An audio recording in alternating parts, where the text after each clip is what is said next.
how should Muslim filmmakers deal with ethical dilemmas that come with Western-style film in its filmmaking process? Western cinema has developed a cinematic language that audiences expect, that includes sex, violence, and other scenes where characters are not doing things that are completely Islamic, let's say. How can we... What should we do about that? How can we honestly portray some of these concepts and deal with them on set? I think we have to decide individually as Muslim filmmakers. So, for example, myself, I want to make films that are modest, that contain modesty. And for me, modesty is both for men and for women. So, it's equal share, equal responsibility, equal effect. So for me, individually, and I think a lot of people, if they hold faith, them themselves will say, look, do I need to be extravagant in what I show? Or can I be subtle in what I show to get the meaning across? Two people who love each other, two people who have affection for each other, two people who may not like each other, symbols of things that have happened or done that will have effect on the story and so forth. In Iran, for example, you're not allowed to show women without hijab, so they found ways of going around that. I'm not saying that that's how it should be for us in UK and America, but I'm just giving examples.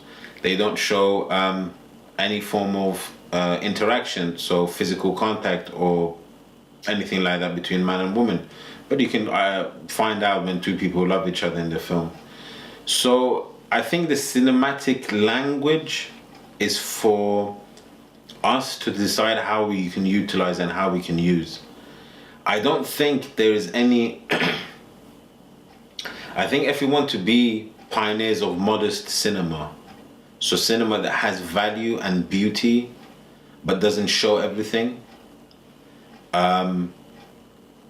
I think some films I've already seen in films in the West that has that. I mean, top of my head, I can't give a name at the moment, but I know there are films where I watch and there hasn't been any nakedness, and there hasn't been any, lewd scenes or anything like that, and yet the film has beauty, the film has power, the film has elegance.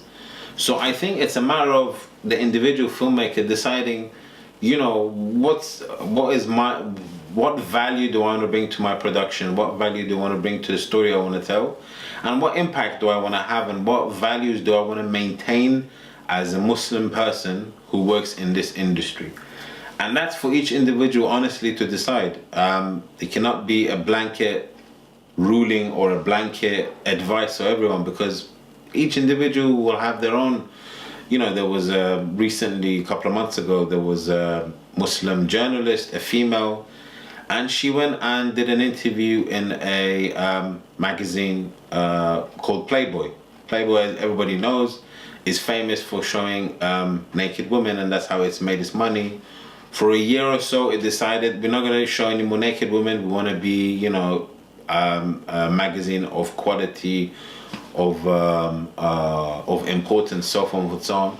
I heard a couple of months ago they realized that the business model isn't working, so they're going to bring back naked women into the magazine, and it's going to become the same Playboy that it was before, utilizing women as a commodity to sell magazines to generate money, basically. Now that girl who went in there said, she was a hijabi girl, I don't want to mention any names, she was a hijabi girl, and she said, look, I'm going to be speaking to people that would have otherwise not heard a Muslim woman's perspective on stuff and this and that. And this magazine has changed. They don't show nudity in there anymore. Leopard doesn't change his spots. She'd made a decision, for example, that she wanted to participate in a media that a lot of people, Muslims, would not participate, male or female.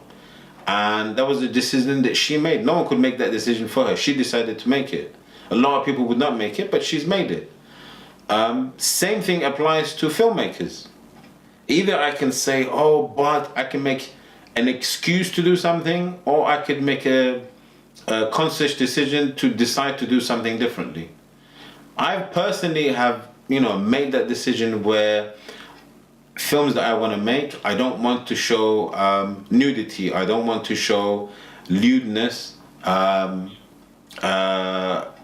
because I don't feel like it's part of something that I feel comfortable in as a filmmaker.